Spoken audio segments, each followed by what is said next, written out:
The Australian 10-cent coin is one of the most fascinating pieces of modern currency in the Southern Hemisphere because it combines history, artistry, culture, economics, and national identity into a single small disc of metal that passes through the hands of millions of people every single day. Yet behind this humble coin lies a story that stretches across centuries, from the earliest days of British colonization of Australia through the Federation of the Australian States in 1901 and, finally, into the great transformation of the mid-20th century, when the country moved away from the old system of pounds, shillings, and pence and embraced the decimal system, a reform that forever changed the nation's currency and gave birth to the 10-cent coin we know today. To understand the Australian 10-cent coin, you must first travel back to the origins of Australian money itself in the late 18th century, when the British established a penal colony in New South Wales in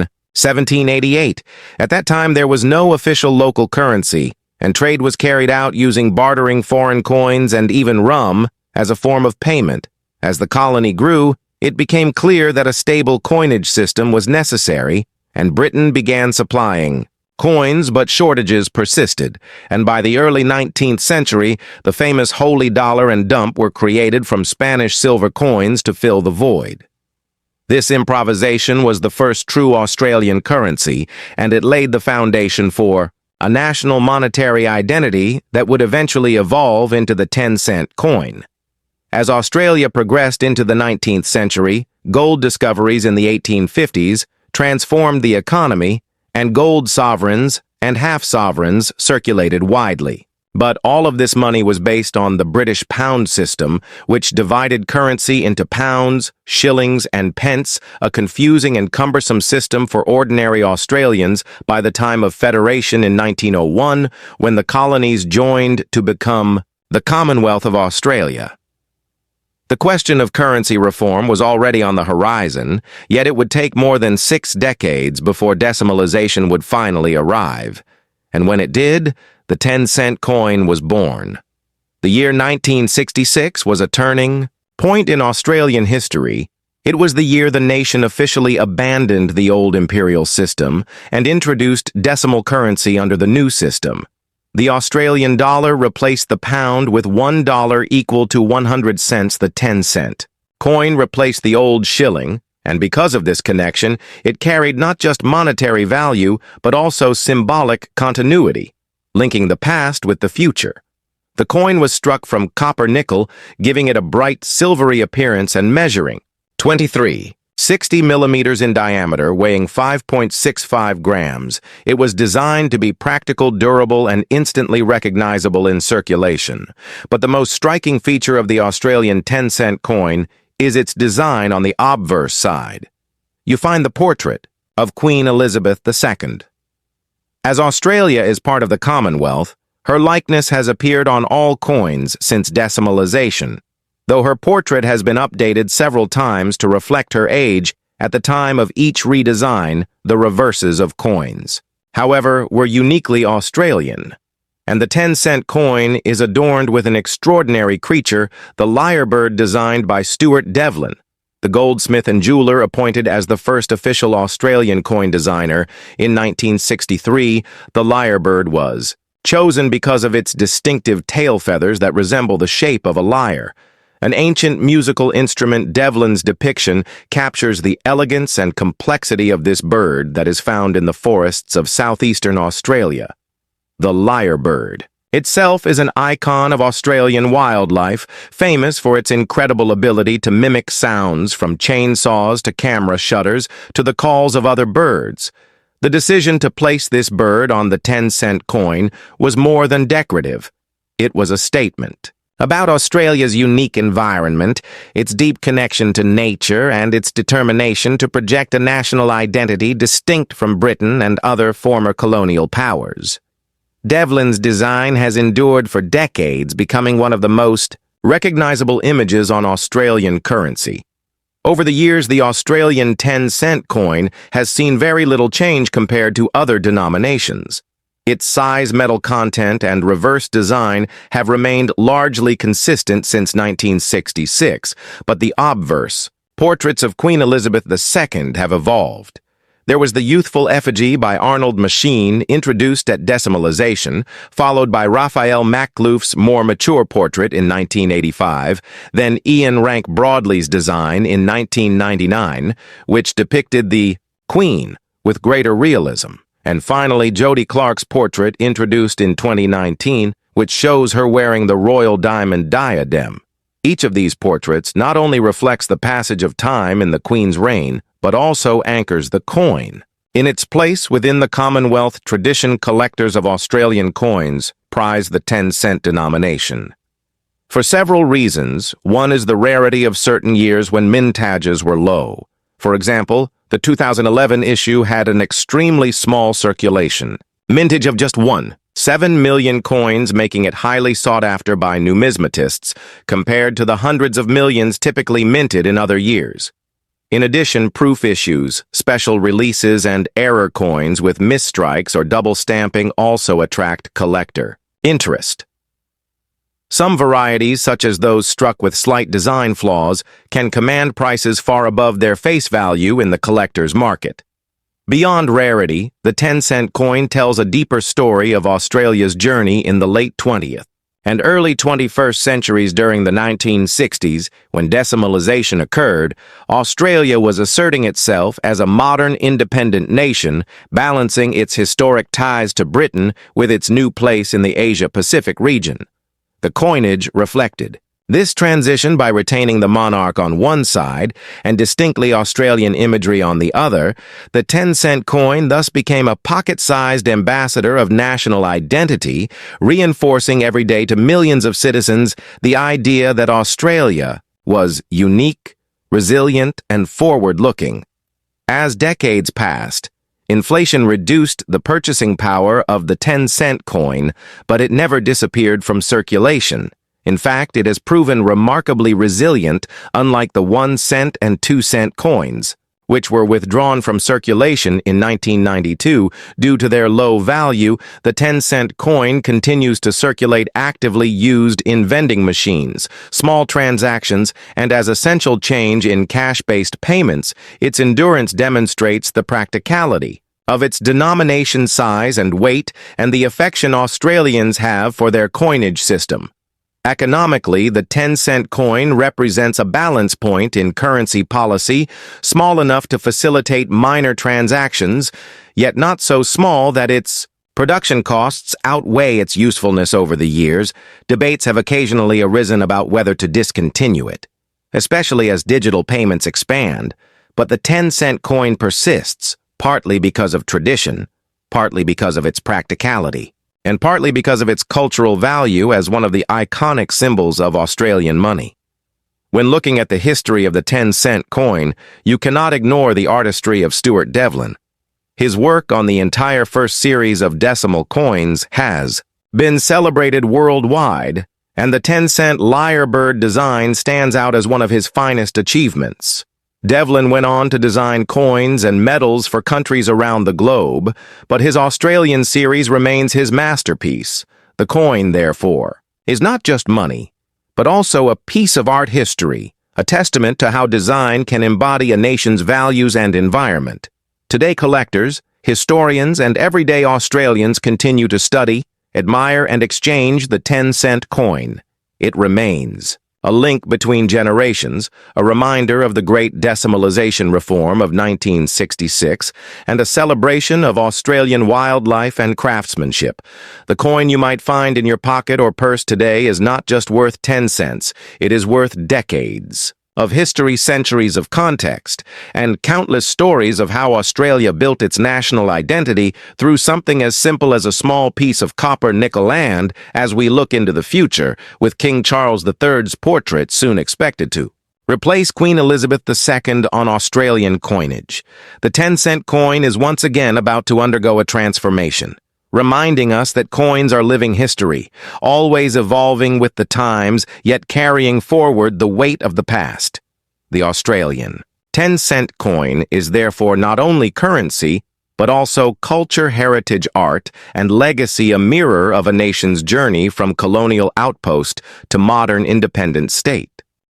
In the world of numismatics, every coin tells a story, And some stories are so layered that they transcend mere metal and engraving to become windows into history, politics, economy, culture, and national identity. And the Australian 10-cent coin of 1980 is a prime example, a piece that may seem ordinary in daily transactions, yet carries with it a long lineage of design decisions, minting practices, historical shifts, and cultural symbolism that together paint a vivid portrait of late 20th century Australia. To understand the importance of the 1980 Australian 10-cent coin, one must first step back to the very origins of the decimal currency system in Australia for generations.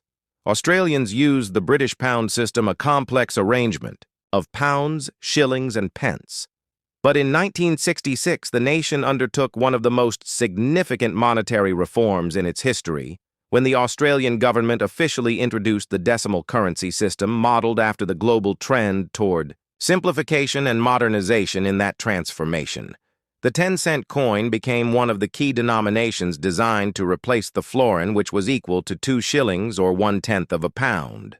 Thus, the 10-cent coin carried forward not only a new identity within a new monetary system, but also a continuation of value that Australians were already familiar with in their everyday lives.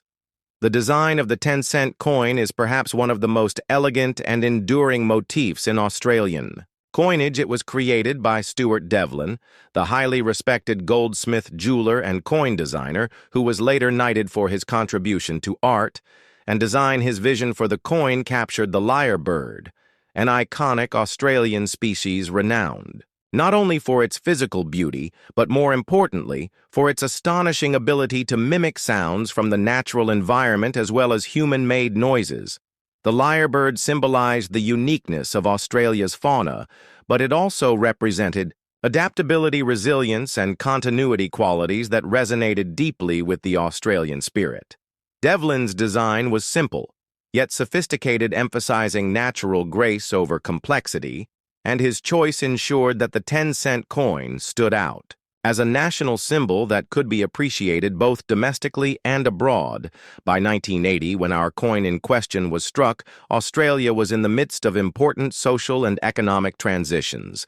The decade was defined by challenges of inflation, changes in industrial productivity, debates over cultural identity, and an evolving relationship with global markets. Coins struck in that year, including the 10-cent piece, carry the mark of this context.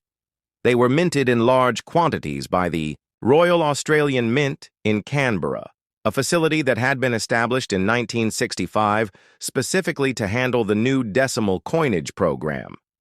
The Royal Australian Mint was not only a production house, but also a reflection of Australia's sovereign pride. In minting its own coinage after decades of dependence on British mints, the 1980 mintage of 10-cent coins reached into the tens of millions, ensuring that the coin became one of the most widely circulated denominations in the country. And yet, collectors and historians pay close attention to this year for subtle variations and minting quirks that distinguish certain examples from the general mass. The composition of the 1980 10-cent coin followed the standard specifications introduced. In 1966, it was struck in cupronickel, an alloy of 75% copper and 25% nickel, which gave it both durability and a distinct silvery appearance. The weight was set at 5.65 grams with a diameter of 23.6 millimeters and a reeded edge, the obverse. As with all Australian coinage of the time, featured the effigy of Queen Elizabeth II.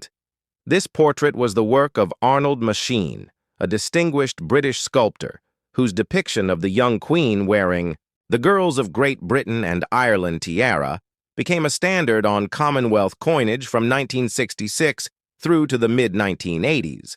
Thus, the 1980 10-cent coin not only bore an Australian national symbol on its reverse, but also projected the constitutional monarchy on its obverse, tying together the dual identity of Australia as both a modern independent nation and a member of the wider Commonwealth of Nations. The 1980 10-cent coin's story deepens when we explore its role in commerce and everyday. Australian life coins are more than tokens of value.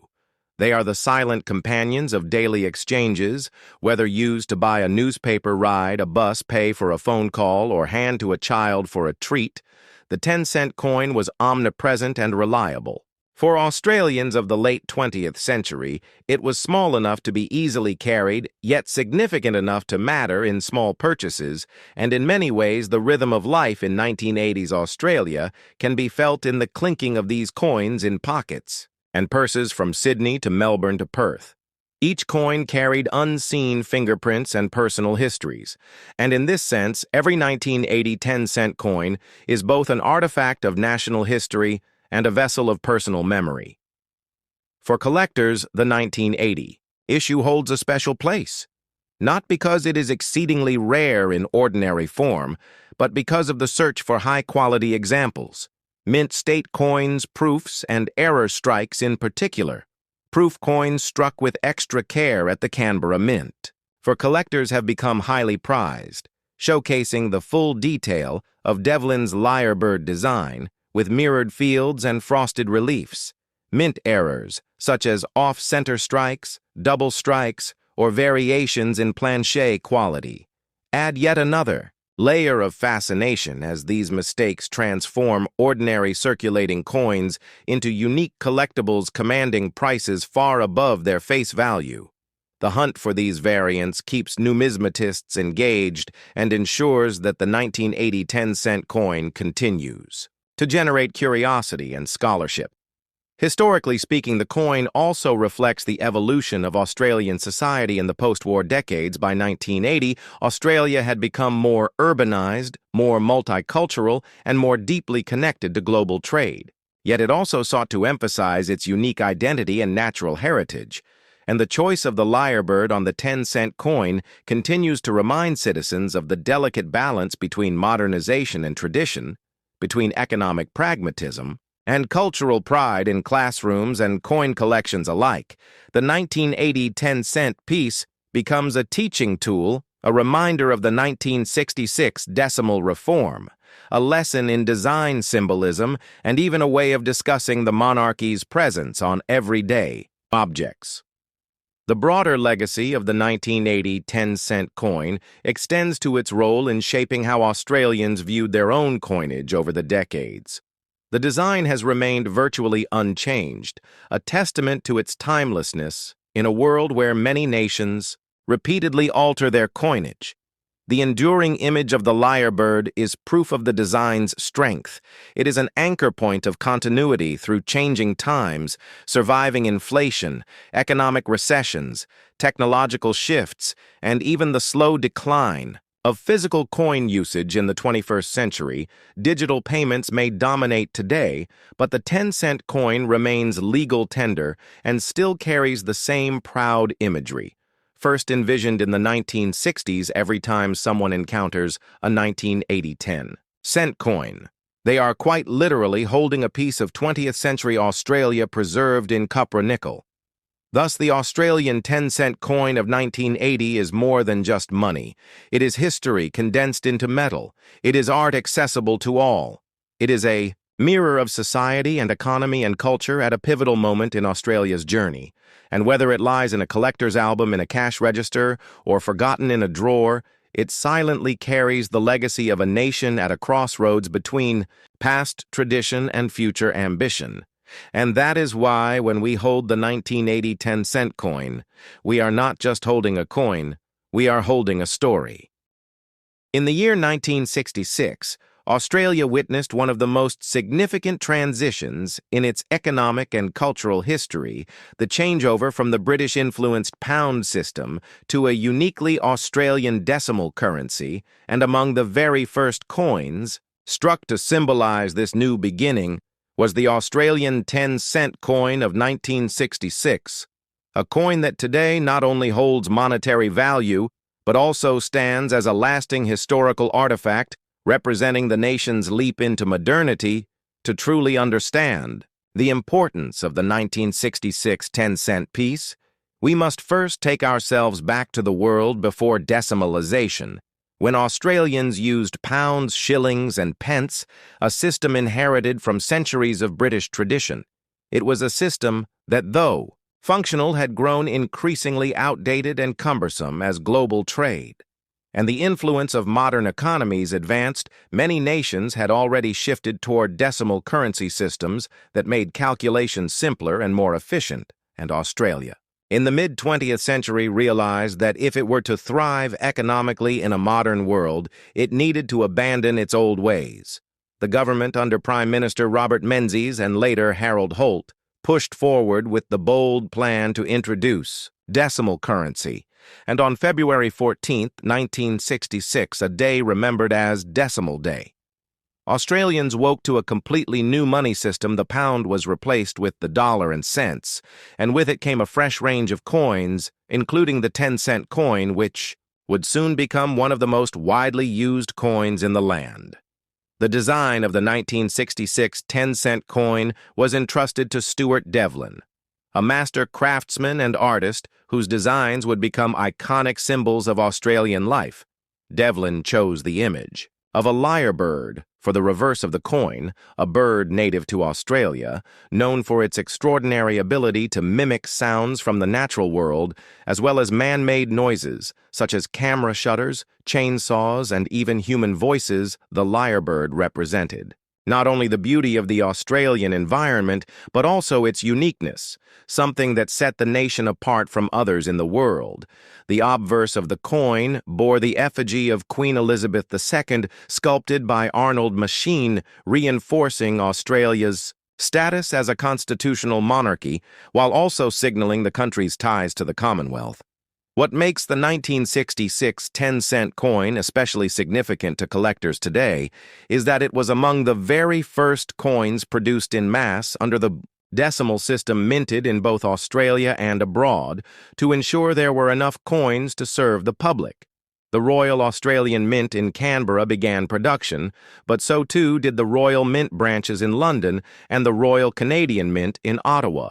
To meet the enormous demand, the sheer volume of coins struck in 1966 was staggering: over 30 million pieces from London, over 20 million from Ottawa, and hundreds of millions from the Canberra Mint. In total, more than 200 million 10-cent coins were produced in that very first year.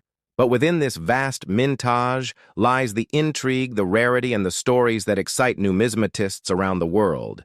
Because not all 1966 10-cent coins are equal collectors. Today are fascinated by small variations, mint marks, and striking errors that transform what was once a simple pocket change coin into a rare and valuable piece of history. One of the most famous aspects of the 1966 10-cent is the matter of distinguishing where it was minted. While no official mint marks were placed on the coins, experts and collectors have learned to identify London strikes, Ottawa strikes, and Canberra strikes through careful study of details, such as the shape of the numbers, the sharpness of the lettering, and subtle differences in die preparation. These distinctions make collecting the 1966 series a rewarding challenge for those with sharp eyes and deep interest beyond the mint origins. Error. Coins from 1966 have become especially prized. Examples include misstrikes, double strikes, and off-center pieces, each of which reveals the imperfections of mass production at a time when machinery was being pushed to its limits to meet national demand. Another layer of fascination comes from the broader context of the time. Australia in 1966 was stepping out of the shadows of its colonial past and seeking its own identity. The very decision to introduce decimal currency reflected the desire for independence, efficiency, and a uniquely Australian system of commerce. The 10-cent coin thus became not just money, but a marker of cultural transformation for millions of people. Imagine the Australian citizen of 1966 reaching into their pocket and pulling out shiny new coins for the first time. Instead of shillings and florins, they now held coins denominated in cents, a system that was modern, international, and reflective of a young, confident country. This sense of national renewal was embedded in every coin that changed hands. The lyrebird itself was a brilliant choice of symbol for the new era, a creature so distinctly Australian that it could not be mistaken for anything else. Its intricate tail feathers and proud stance communicated beauty, resilience, and uniqueness, qualities that Australians of the 1960s we're proud to embody today more than half a century later. The 1966 Australian 10-cent coin continues to circulate. Albeit in smaller numbers, many have been worn smooth from decades of use. Others have been preserved carefully by collectors. And still others have found their way into auction houses, where rare varieties can command prices far above their face value. Numismatists study the coin not only for its collectible worth, but also for what it tells us about the era, the politics, the technology, and the culture of a nation in transition. One cannot ignore the technical aspects of the coin, either struck in copper-nickel alloy measuring 23.6 millimeters in diameter and weighing 5.65 grams. It was designed to last, and indeed many examples from 1966 remain in remarkably good condition. The durability of the coin is a testament to the quality of Australian minting practices at the time, and to the foresight of those who understood that these coins would need to withstand generations of handling. For the historian, the 1966 10-cent is a gateway into the story of decimalization, the intense public education campaigns, the jingles, broadcast on radios and televisions, teaching Australians how to convert shillings to cents, the debates among politicians, the technical challenges of producing hundreds of millions of coins, and the excitement and confusion of everyday Australians. As they navigated the new system for the collector, the 1966 10-cent is a foundation piece. It is a starting point for a journey into Australian numismatics and an essential coin for any serious collection. Its varieties, its errors, and its historical context make it endlessly fascinating, and for the general public it is a symbol of a time when Australia made a bold leap forward, embracing change while honoring its traditions in the image of the monarch. The 1966 10-cent coin then is not just a piece of metal. It is a story, a history lesson, and a cultural artifact, all rolled into one, from the bustling minting floors of Canberra, London, and Ottawa to the pockets of millions of Australians, from the debates in Parliament to the jingles. On the radio, from the intricate lines of the lyrebird's tail feathers to the quiet dignity of Queen Elizabeth's portrait, this coin carries within it the voices of a generation and the spirit of a nation in transformation.